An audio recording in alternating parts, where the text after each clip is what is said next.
அம்மா இருக்காங்கடா, அம்மா இருக்காங்க.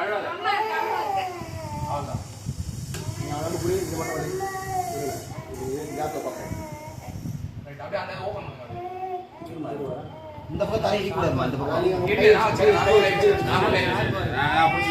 கை பிடிச்சிக்கிறேன் அவனு.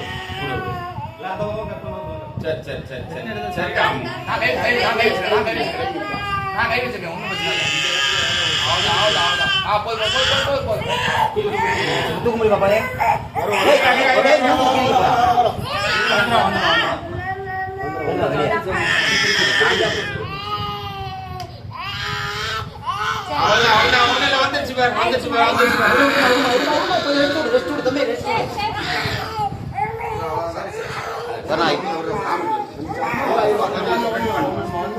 வந்துச்சு